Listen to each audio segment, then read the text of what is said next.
Good morning and good afternoon. Welcome to another episode of Before Coffee. It is Wacky and Weird Wednesday.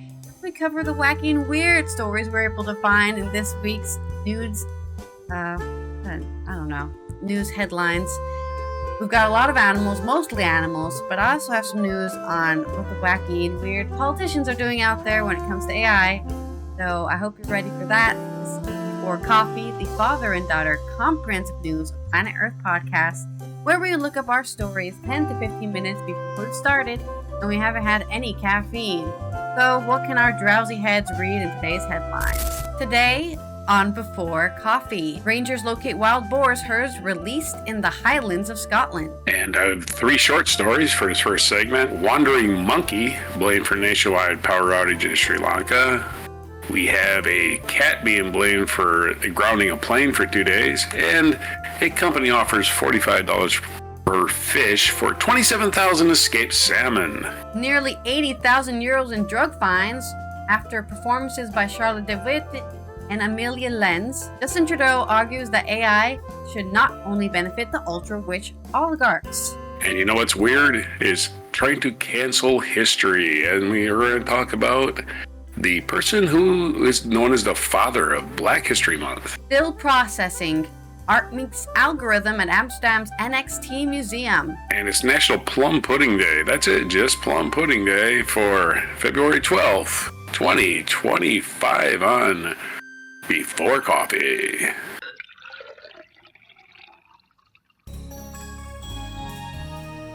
Did you say plum coffee? Plum pudding. Plum pudding, okay. I got those combined in my head. I was like, plum coffee? Wow. Yeah, be careful with that. Those plums out there. Well, actually, don't be careful. I actually don't think I've had a plum in a long time. Peaches, apricots, tangerines. Not a plum. Mm-hmm. I don't know what that's about. Well, it's not plum season for right now, for sure. So I'm definitely not going to find any today. Yeah, we're plumb in the middle of winter. Yeah. And you know what else?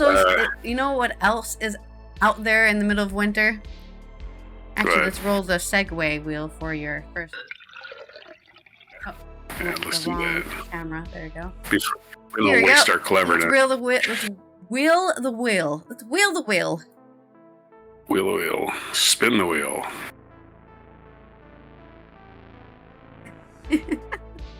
We've got accurate metaphor. So you need to tell something accurately.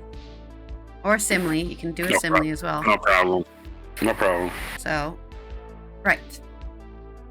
For me, we're going to talk about wild boars out in the Highlands.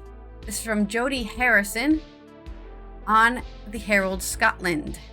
Animal experts have located and are working to trap a number of illegally released wild boar in the Cairngorms. The animals are released in the Uath Lochans area of the park, and the Cairngorms National Park Authority said they seem to be relatively domesticated. So somebody had a bunch of boars, and they just, I'm going to let them free range graze. Well, you're not allowed to do that, especially with boars, because they do eat everything. If you want to clear out a bunch of land, just set some boars out there. They'll kill it all, scramble it all. On Tuesday, which was the 12th of February, Forestry and Land Scotland, FLS, said its staff are trying to humanely trap the now located animals, stating it would take advice from Nature Scot and Police Scotland on what to do with them. It said the pigs must be contained for their own welfare and also due to the risk of spreading diseases through the park, like the disease of killing all the trees. FLS North Region, our area wildlife manager Tom Cameron said, Forestry and Land Scotland North Region Area Wildlife Manager, LFS staff have located the pigs and are now working to contain them. As we work to do this, we are asking anyone not involved with the operations to stay away from the area, so trained staff can do their job and the animals are not unduly stressed or startled. From their behavior, it is apparent that these are domesticated pigs, and the hope is we can live trap the group using corral trapping system. Once caught, FLS will take advice from the Nature Scot and Police Scotland on what to do with them. Yeah, these are proper boars, like shaggy boars, you know. Not pigs, boars. Local crafters have issued a warning that the animals may carry diseases and also raised concerns of their safety around people and potential damage to crops and farms. They dig the soil for food. The release of the herd comes a month after 4 domesticated lynx, one of which died, were released near Ngusi. Around 5,000 wild boar are thought to be roaming free in Scotland. Government agency Nature Scot refers to them as wild or feral pigs, as they are often hybrids with escaped domesticated animals. The Park Authority is working closely with partners including Nature Scot and Forestry and Land Scotland (FLS) to ascertain the full facts on the matter. The Ground and Forestry and Land Scotland is currently to trap these animals. The animals appear to be relatively domesticated, and it's likely this is an illegal release. The park authorities condemn any illegal release of animals in the strongest possible terms. Scottish Land and Estates SLE, which supports rural businesses, condemned the reckless release and encouraged anyone with information to contact the police. Who the hell did this? Ross Ewing, director of Moorland at SLE, said, "This appears to be a reckless and illegal act, which demonstrates a total disregard for both animal welfare and the wider environment." We saw the tragic consequences of last month's illegal lynx release, which resulted in the death of one of the animals. Because it wasn't ready. You don't release an animal in the middle of the freaking winter, right? If anybody wasn't here for that story, somebody somewhere released lynxes in the wild, which, yeah, okay. They're wild animals, they should be free, but not in the middle of winter. Most animals, especially if they've been living in captivity, are not ready for the winter harshness because they've been used to being in captivity. They have all that stuff. They have a barn, they have shelter. They don't know where shelter is if you just release them in the middle of nowhere. I want you to go out there, just blindfolded, go to the middle of nowhere and say, okay, I'm going to survive. You're not going to. Or at least in this case, 1 out of 4 of you are not going to, like one of the lynxes who tragically died. Those responsible for these incidents show little concern for the welfare of the species they release or the serious impacts they could have. Anyone with information about the incident should contact Police Scotland by calling 101. A Nature Scot spokesperson said, "We are aware of the number of sightings of feral pigs in the Inch area.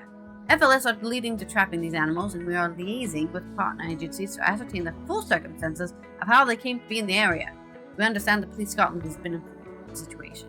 Well, lucky for us, it is a giant group of boars that you can probably just follow their tracks, maybe there's a truck.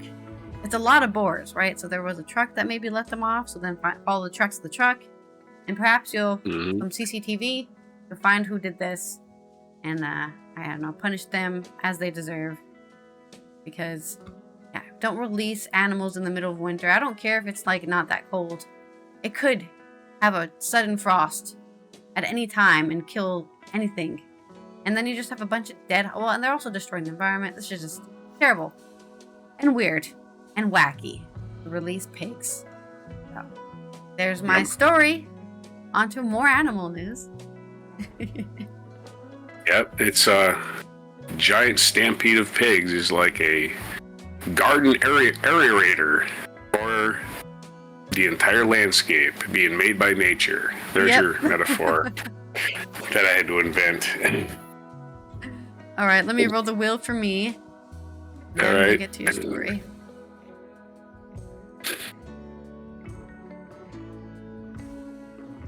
Good old haiku. It's haiku and limerick are right next to each other, so every time I see limerick, I'm like, I hope it's haiku. Well, you got 3 lines and I got 3 stories, so it works out. Hey. Right. This is all of my stories today are from UPI Ben Hooper, so I'm going to cite him one time. And the guy writes short stories, so this is going to be quick. This is a company offers $45,000 per fish, so get up there with your net and go up to Norway. This is where this is happening. Nice. There's a bounty on 27,000 escaped salmon. Or maybe just take them to your nearest restaurant. Seafood company Maui, MWOI, is offering $45 per fish bounty on 27,000 salmon that escaped from a fish farm off the coast of Trom, Norway. Maui is the largest producer of farm salmon. Said about a quarter of its 105,000 salmon escaped Sunday night from its fish farm in Troms and entered the waters of northwest Norway. The company said the fence separating the farm from open waters was damaged by stormy weather in the area. The company called on registered fishing professionals in the country to bring any of the fugitive salmon caught to designated reception centers where they will be paid about $45 per fish. Vegard Owen Hatton of the Norwegian Directorate of Fisheries said companies are normally only allowed to conduct recapture operations with 1,640 feet of their facilities, but Maui was ordered to expand the range of its search for missing salmon due to the massive scale of the escape. Experts said the escaped fish could pose a major risk to wild salmon in the area. They said the escaped salmon compete for the same spawning grounds and could spread infections such as sea lice. What? We're eating salmon that has sea lice? Experts also said studies have found interbreeding between wild and captive salmon leads to offspring with much lower survival rate. Well, that's an interesting theory. I don't know why that would be, but we'll see. Hopefully we catch most of those and they'll just end up on somebody's dinner table. So, it's like, okay, we're rescuing these so we can eat them. Next story. For UPI.com. From, what's that? Oh, you're just making noise. Oh, I heard you. I heard you. Another story from UPI. Plane grounded for 2 days after stowaway cat enters electrical bay. Yeah, cat, you don't know what they were doing there for 2 days, so they might have chewed wires, so you gotta get in there. The Ryanair plane was grounded for 2 days in Rome after a cat was found to have climbed into the electrical bay. A Boeing 737 had been scheduled to take passengers to Germany last week, but the flight was delayed when crew members heard meowing coming from the plane's inner workings. Engineers discovered the cat was in the vehicle's electrical bay, and their attempts to reach the feline only caused it to flee further into the mechanism. The plane was grounded. The engineers raised fears that the cat could cause potentially catastrophic damage while in the air. The door was left open and the cat finally exited the plane on its own after about 2 days on the tarmac. Yeah, it got hungry.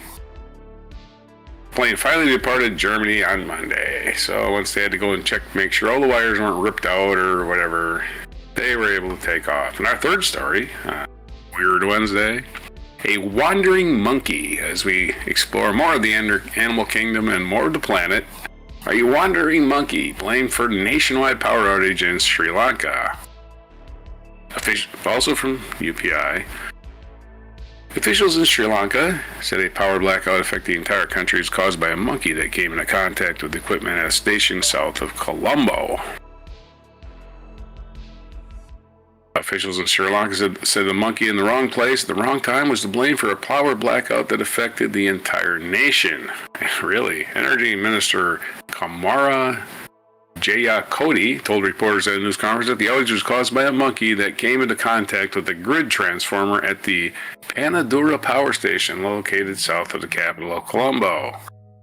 The outage began at 11 a.m. local time Sunday, and the utility officials got to work restoring power, with hospitals and water purification facilities being given priority. The Ceylon Electricity Board issued an apology for the blackout on Sunday. The blackout evoked memories of rolling blackouts that occurred during the Sri Lanka economic crisis in 2022, as my acid reflux comes back. Some senior engineers said they had been warning officials for years about the need for upgrades in the power infrastructure. These may be immediate. Let's do that again. These may be immediate solutions, but past governments have failed to act to upgrade the systems. In fact, the national power grid is in such a weakened state.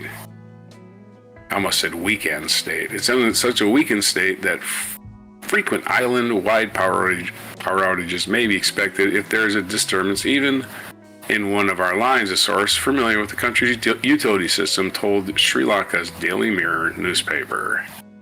No word on if the monkey's okay. They didn't mention that in the article. That seemed to be the only thing I cared about. But we don't know if the monkey's okay. But there's your story. on weirdness in the animal kingdom. In more wacky and weird news, we've got nearly 80,000 euros in drug fines after performances by Charlotte de Witte and Amelia Lens in Belgium. Belgium, of course, is famous for not liking drugs. Even though they have raves, they are surprised when they find drugs there. During the performance of Charlotte de Witte and Amelia Lens, the police wrote out almost 80,000 euros in drug fines. Research by Kent University previously confirmed that there is a link between electric dance and drug use. Wow, you don't say. What wacky conclusion did they come up with now? It's a cliche, but it's true. Drugs and electronic music often go hand in hand.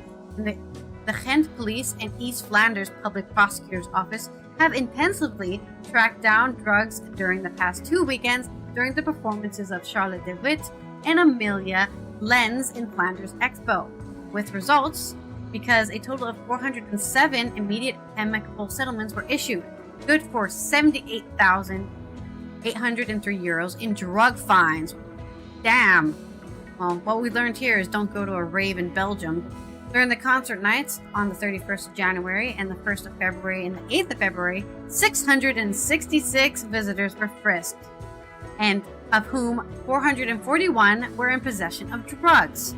Each night, a good 20,000 partygoers came to the event. So they didn't even get close to the amount of people who went. They not even half, not even 1/10 of the people were. So there could have been even more drugs. I'm glad they got away with it myself. The police carried out the checks with the help of 3 drug dogs and confiscated various types of drugs. Ecstasy, 33%, which is, I already knew that was going to be the most drugs that you can find. Because if there's a drug that lets you dance for a long time, it's ecstasy. Then you've got cannabis at 23 and joints at 24. I think the joints were maybe different drugs than cannabis, like maybe a combination of drugs in there, so they just counted that as a different drug. Those were found the most often, along with smaller amounts of ketamine, because I guess if you're listening to some trance music, you can go to sleep during the rave. Cocaine and speed, of course, and GHB and amphetamine. All gonna help you dance to your heart's content. Stimulant drugs such as ecstasy and LSD make you able to dance longer, research has shown. Yeah. Now, I don't even do drugs. I have gone to raves. I don't even do drugs. But I can definitely attest to that fact that if you're going to dance for 8 hours, you need to have a little drug in your system. And that's why it's weird that they decided to arrest people and fine them worth 80,000 euros for this. Come on, man. This is why people would rather go to a rave in a place like Amsterdam, a place like the Netherlands in general, because they're way less angry about drugs. They expect you to do drugs, and they even give you drug testing kits so that you don't overdose on something weird while you're doing those drugs. Not in Belgium, though. Instead, the first weekend, they had 271 settlements, in which were worth 50,000 euros, and then on last Saturday, 136 settlements, which were worth 28,000 euros. Additionally, the Ghent police also held traffic checks every evening. On these 3 evenings together, 1,432 drivers were subjected to a test. Of these, 60 people had drunk too much. The Ghent police reported on the 10th of February.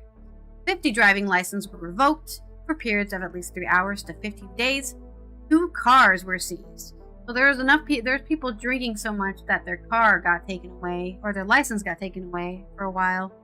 And then 2 cars were taken. It's like, you're so dangerous on the road, we're not even going to let you get back in your vehicle. Wow. In more wacky and weird news, we're going to go over to politics, where Justin Trudeau says something everyone knows. That's common sense, but it's weird that he has to say it. AI should not only benefit ultra-rich oligarchs.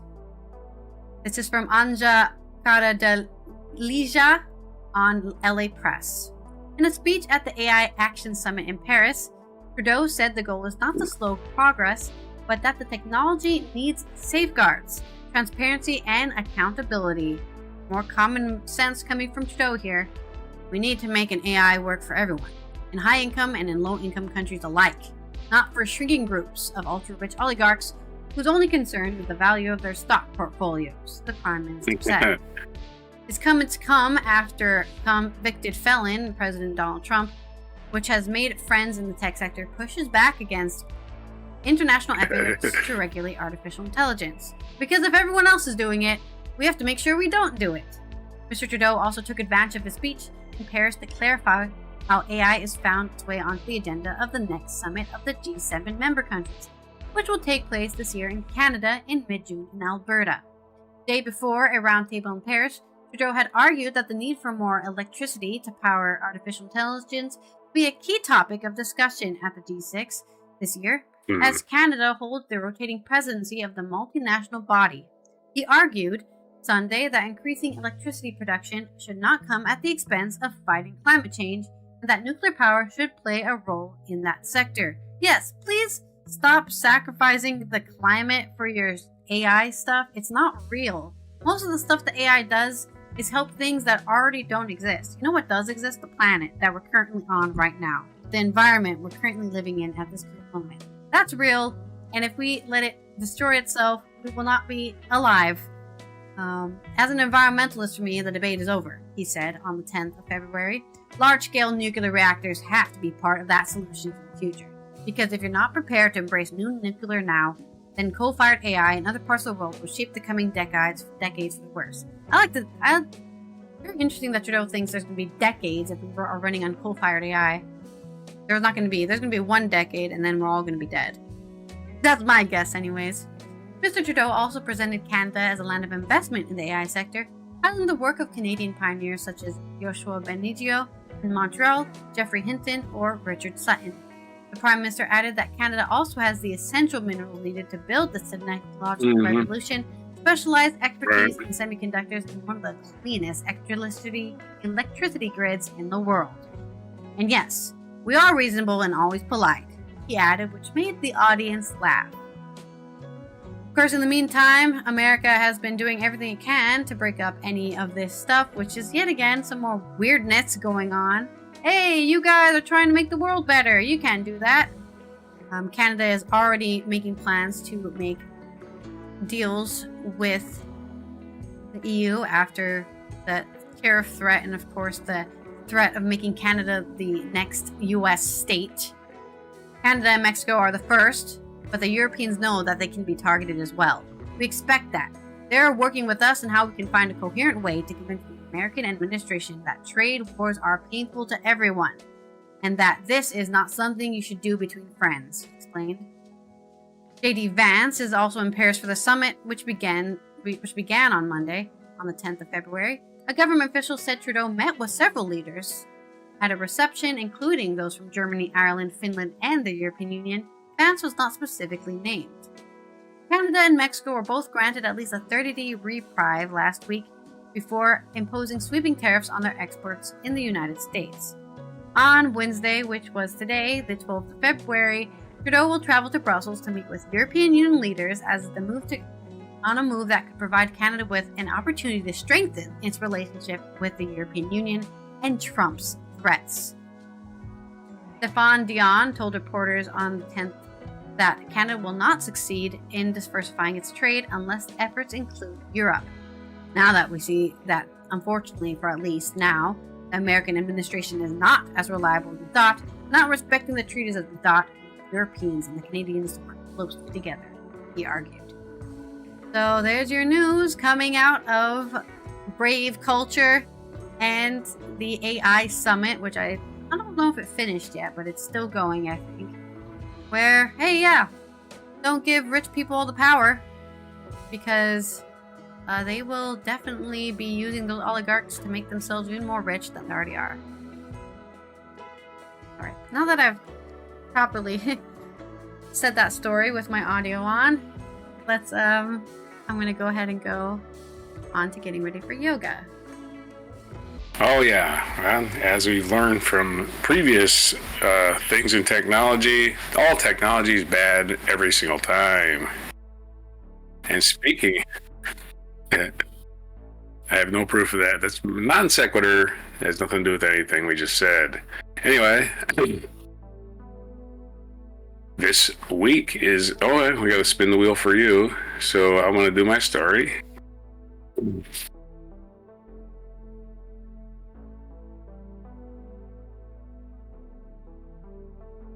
Oh boy, this is about Black History Month. Black History Month. This is the weird, not necessarily a weird story, but a story that needs to be told anyway. This is from goodblacknews.org. The history of Black History Month, and why Dr. Carter G. Woodson is known as the father of Black history. Born in 1875 in Virginia to formerly enslaved parents who were never taught to read and write, Carter G. Woodson often had to forego school or farm. Let's do that again. Often had to forego school for farm or mining work to make ends meet, but was encouraged to learn independently and eventually earned advanced degree from University of Chicago and Harvard.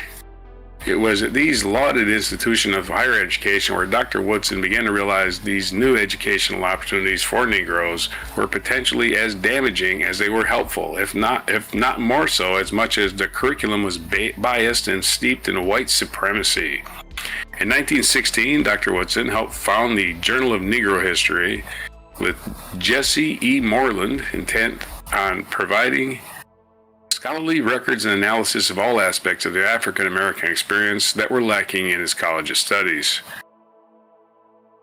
Collegiate studies, sorry. As Dr. Woodson researched and chronicled civilizations in Africa and their historical advancements in mathematics, science, language, and literature that were rarely discussed in academic circles, he also criticized the systematic ways black people post-Civil War were being educated into subjugation and self-oppression. The same educational process which inspires and stimulates the oppressor with the thought that he is everything and has accomplished everything worthwhile depresses and crushes at the same time the spark of genius in the Negro by making him feel that his race does not amount to much and never will measure up to the standards of other peoples. The Negro, thus educated, is a hopeless liability of the race. In 1926, Dr. Woodson began promoting the second week of February as Negro History Week. He chose this week in February intentionally as it overlapped with the birthdays of abolitionist activist Frederick Douglass on February 14th and President Abraham Lincoln, which is today's birthday, for February 12th. So happy birthday to Abe Lincoln. Supported and was cross-promoted by several African-American newspapers in the United States. Recognition and celebration of Negro or African American History Week was slowly adopted through state departments of education, e.g. Delaware, North Carolina, West Virginia, and the city schools, e.g. Baltimore, Philadelphia, and New York City. Dr. Woodson spent decades advocating for excellence in education of black students and demanding school systems across the U.S. eliminate curricula designed deliberately to miseducate black children while promoting the fallacy of white supremacy. Yeah, the white supremacy fucking shit is just hilarious. Anyway, white people are superior. In what way? What way? Name one. Anyway. 1933, he published a collection of his articles and speeches titled The Miseducation of Negro, available to read for free in the public domain, spreading his message and mission for unbiased and expansive education even further. When you control a man's thinking, you do not have to worry about his actions. You do not have to tell him not to stand here or to go yonder. He will find his proper place and will stay in it, says Dr. Woodson. By the time Dr. Woodson died in 1950, a significant amount of mayors across the U.S. supported and acknowledged Negro History Week. By February 1969, more than a decade into the Civil Rights Movement and less than a year after the assassination of civil rights activist Dr. Martin Luther King Jr., students and educators at Kent State University proposed the first Black History Month, then celebrated it in February 1970. Of course, Kent State that same year, 1970, was a site of a shooting. Weird. When the National Guard shot a whole bunch of protesters and killed 4.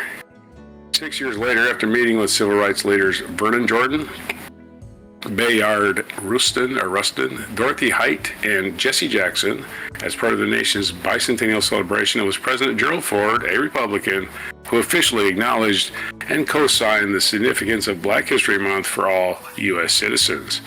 In celebrating Black History Month, we can take satisfaction from this recent progress in the realization of the ideal envisioned by our founding fathers. But even more than this, we can seize the opportunity to honor the too often neglected accomplishments of Black Americans in every area endeavor throughout our history. So even though this year the current administration has dusted up a pause at the celebration of Black History Month within federal agencies, oh, we're just going to prove we're racist. We're going to cancel Black History Month. Oh, but we're against cancel culture. Whatever, man. Whatever. You gotta just.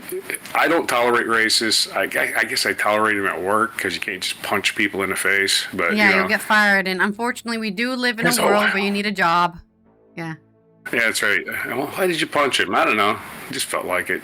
Anyway. Don't let the doublespeak of proclamation fool you. Anyway, that's exactly the doublespeak of the absolute horseshit proclamation by Stinky the Clown. Anyway, Dr. Woodson's good and lasting work of a lifetime will continue to be acknowledged, shared, and celebrated this year on its official centennial next year for all time, for all people, by the people. No president's going to wave his magic wand and make us forget history. Sorry, dumpling face. You don't get to decide what history we studied. Besides, this didn't need a presidential proclamation until 1974. It was being recognized way back in the 1950s. So there's a story on the origins of the man who brought us Black history. Well, at least brought it to the forefront.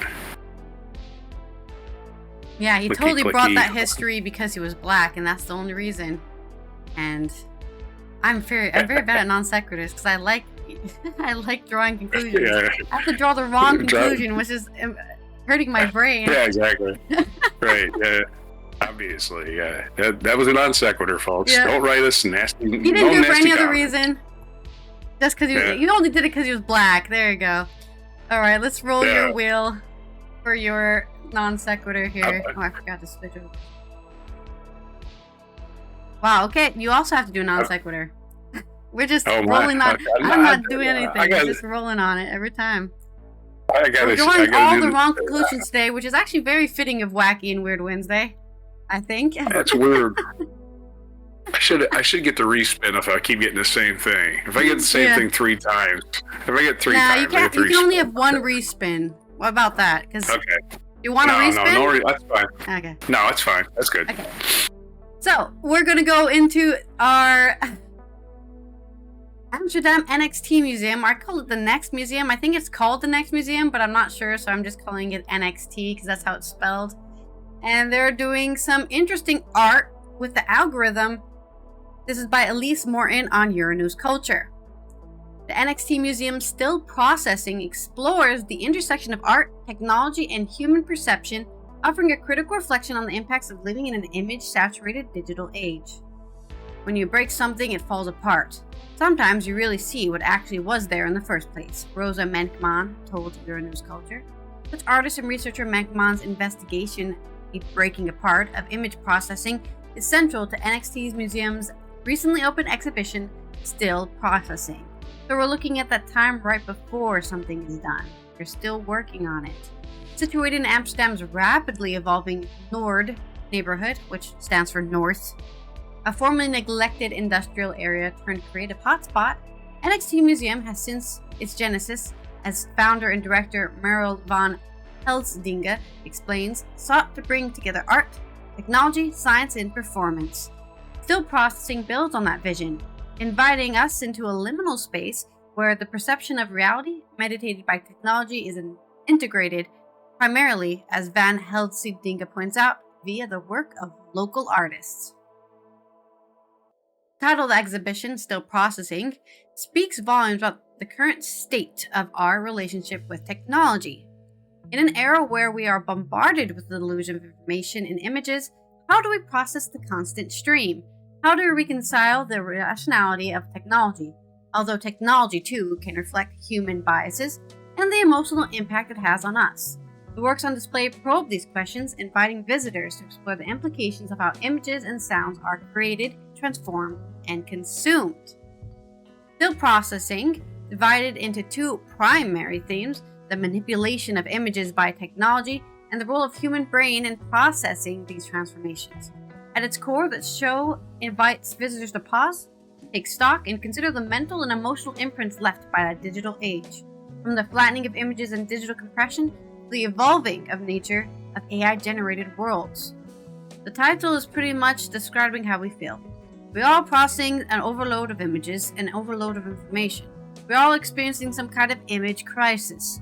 Bogomir Doringer, the exhibition's creator, said at the show's opening, "That guy was named after a Lord of the Rings character, Bogomir.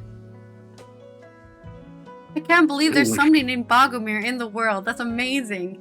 Well, that's enough wacky and weird news for me." Bogomir. Okay. For McMahon, the great value is deconstruction. In a conversation with Uranus Culture, she shared how her interest in image processing began during her early studies of news media. Computers were scary then.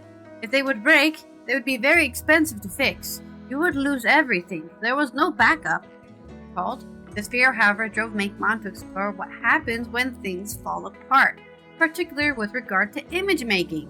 When you break something and it falls apart, sometimes you really see what really was there in the first place.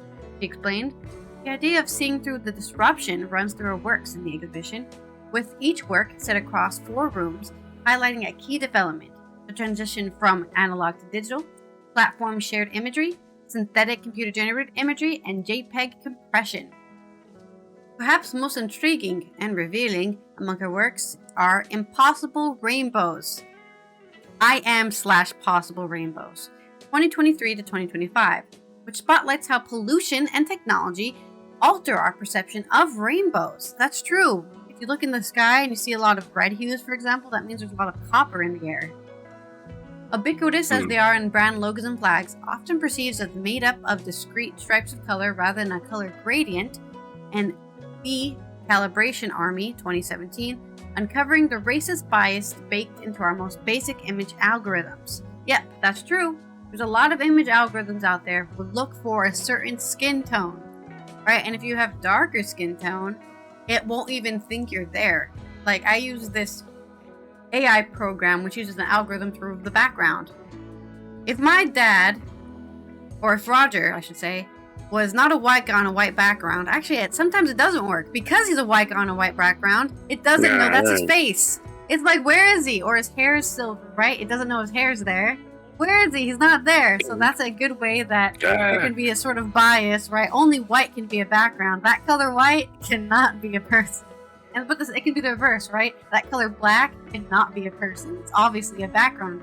It's like, no, that's a person. People can be that color. But it is interesting that there's the reverse, because usually I think a lot of people of darker melanin are targeted by the algorithms. But yeah, it can happen to lighter algorithm people too, especially the more ghost-like you look. So, I propose a decalibration as a new norm. A Shutterstock model tells visitors, speaking from within an app called Perfect 365, which allows images to be manipulated with a built-in bias picker. As Menkman explains, images, even as rendered images, are not actually static. There are also many layers in which these processes are taking place. Notable, to not least for its sheer scale, visual captivating work, the Slolalia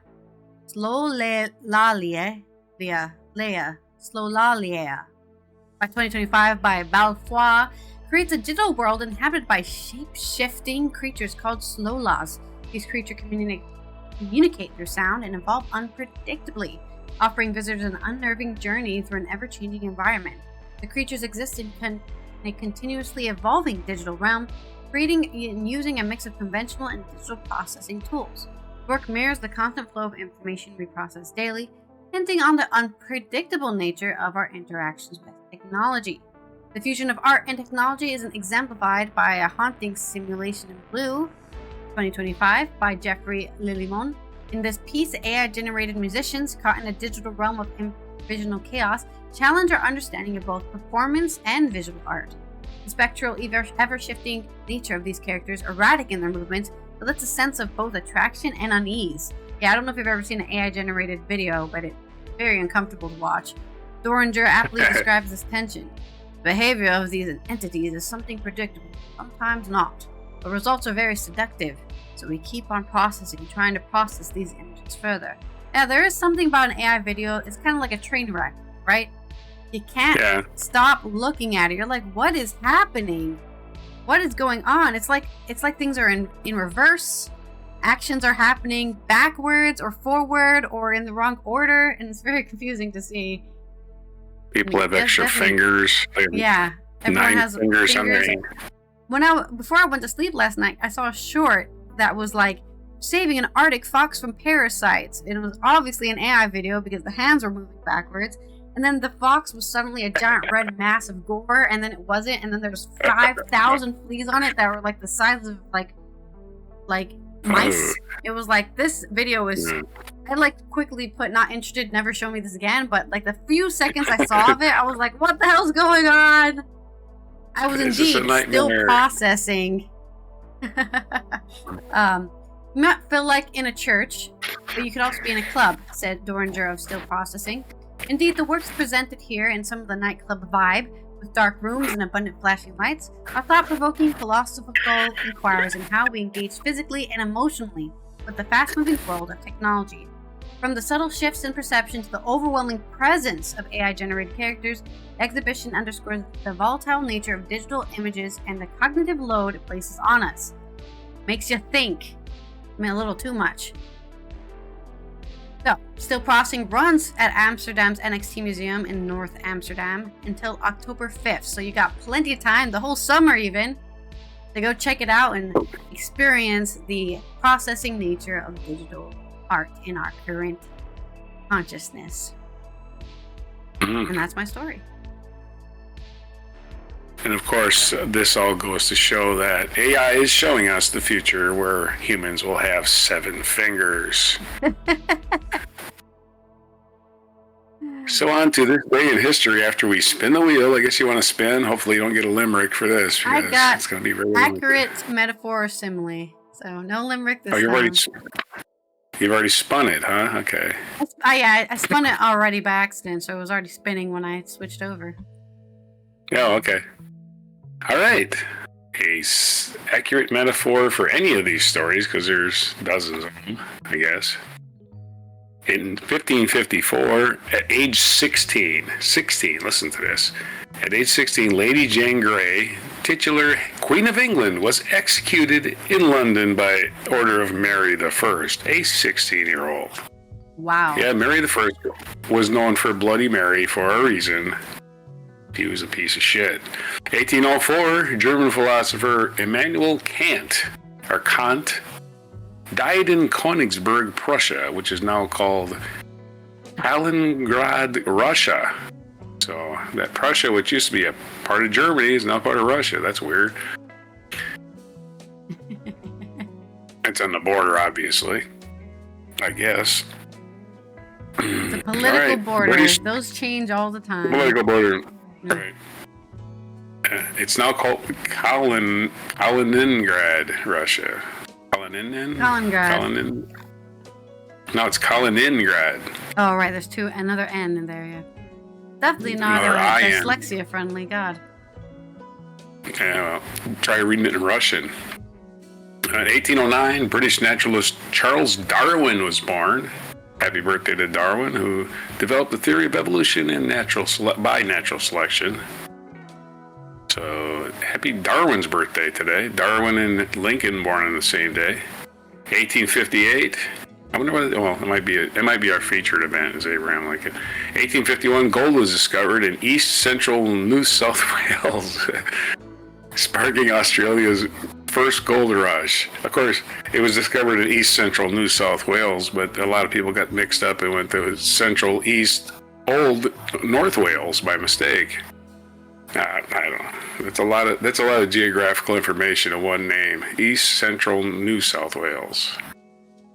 In 1909, the National Association for the Advancement of Colored People, the NAACP, was founded. And this is Black History Month, so it's very apt.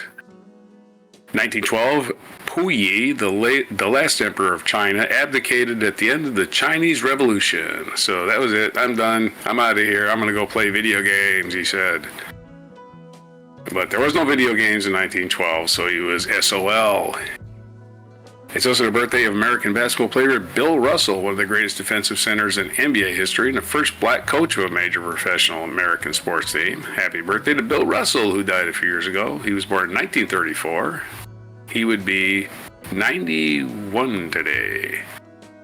1953, the Egyptian government signed an agreement with the British granting self-government for the Sudan and self-determination within 3 years for the Sudanese. Good luck, Sudan, having a lot of trouble lately. They need to get their shit together. Well, it depends if somebody else has their, fingers in that problem. I don't think it's all internal. It might be right, but again, people helping. Yeah. Well, yeah, the world tends not to care about African countries unless they have natural resources we can exploit. Yeah. The white world is all, they have gold, let's go take it over. 1994, thieves broke into the National Gallery in Oslo, we have more Norwegian news, and stole the Scream, which was later recovered as one of several versions of the Scream that Norwegian artist Edvard Munch made of his most famous painting. So he made several copies of it. Somebody stole it. Doesn't see if they recovered it. Oh yeah, it was later recovered. They later recovered it. And he was still screaming. In 2002, Slobodan Milosevic went on trial. That's right. He was president of Yugoslavia from 1997 to 2000. Went on trial for war crimes in The Hague at the International Criminal Tribunal for the former Yugoslavia. He died 4 years later before the trial had ended. That's a long trial. 2019, as per terms of the Prespa agreement in 2018, the Republic of Macedonia formally changed its name to the Republic of North Macedonia. Not to be confused with East Central, North, South, East, or West New Wales. North Macedonia. Now there's two countries with the word North in them. There's North Korea and North Macedonia. Yeah. There you go. Sadly. This day in history, February 12th, our featured event is 1818. Chile's independence from Spain declared. Although the decisive victory over the Spanish did not come until April at the Battle of Maipú, Chile formally declared independence from Spain on this day in 1818, the first anniversary of Chile's victory at Chacabuco. Our featured biography is Abraham Lincoln, President of the United States, born February 12th, 1809. The same day as Darwin, apparently. Let me see. Was it 1809 or 1819 Darwin was born? Yeah, the same exact day. Charles Darwin and Abraham Lincoln were born on the same exact day. What a coinky-dink of history right there. Yeah, indeed. Wow.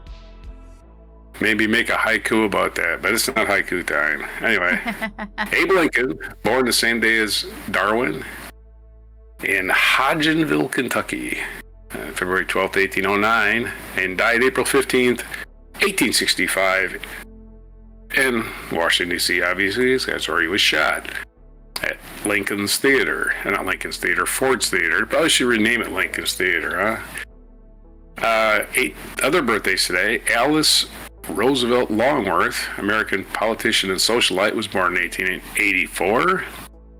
1893 is the birthday of Omar Bradley, United States General. We did Bill Russell. In 1948, American computer scientist and futurist Ray Kurzweil was born. And those are all of the days in history, and our national day today is only one thing. It's National Plum Pudding Day, so that's everything. For February 12th, very short edition of February 12th, 2025 on Before Plum Pudding. Well, plum pudding is a lot like how I feel when I can't think of a good simile at all.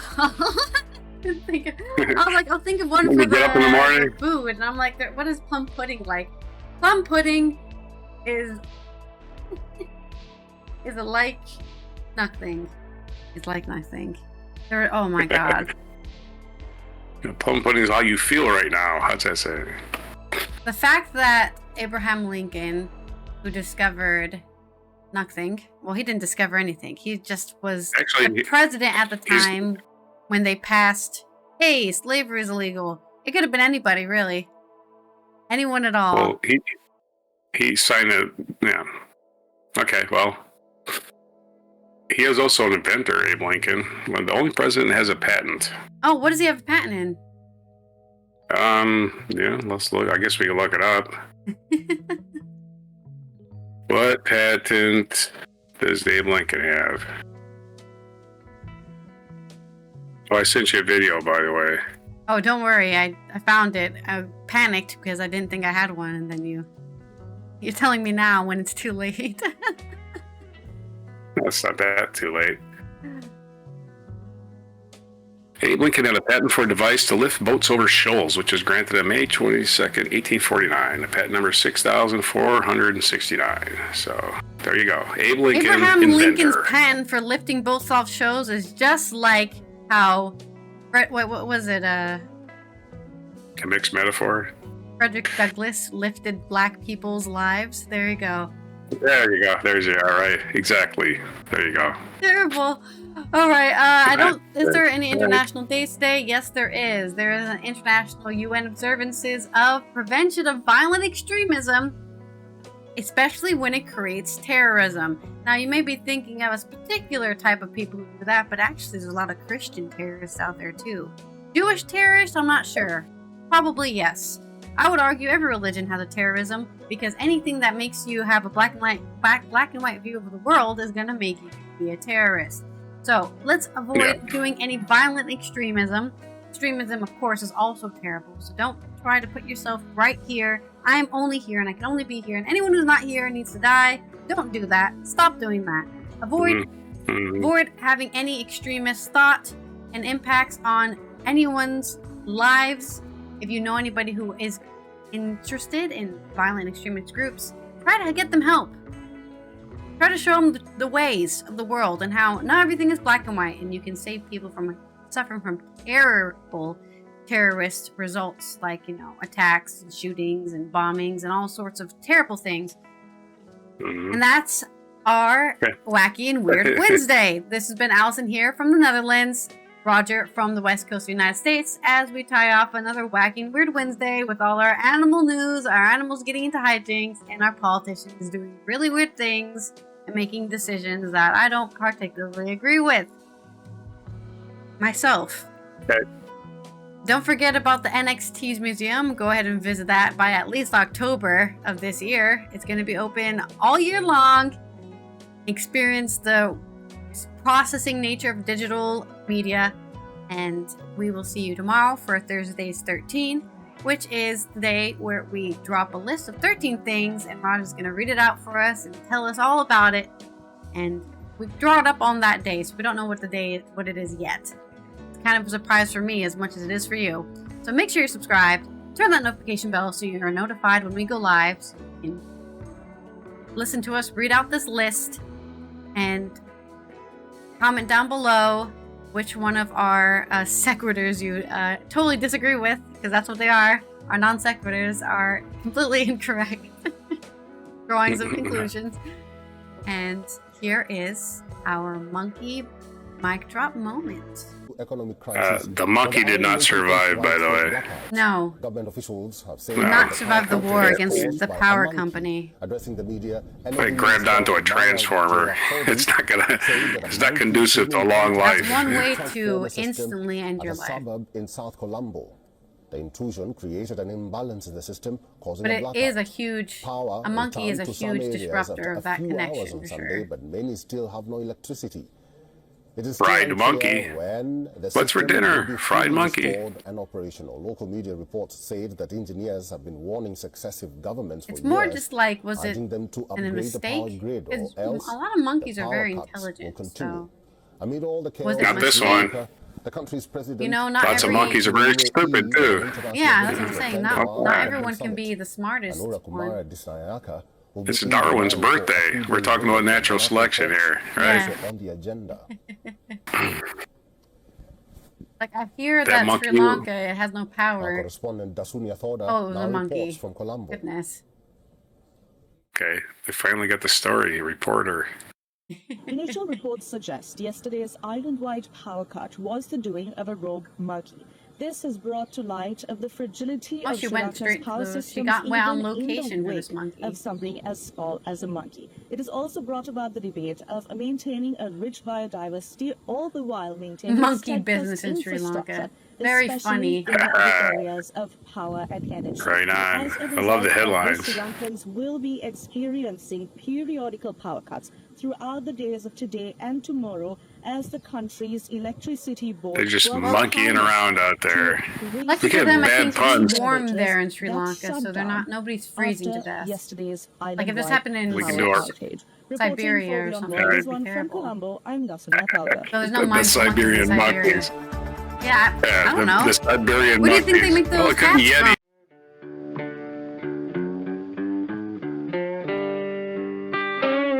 Be sure to hit the like, subscribe, and notify buttons, and follow our other channels, Toxic Alley, History of Gravy, and Scratchy Old Records.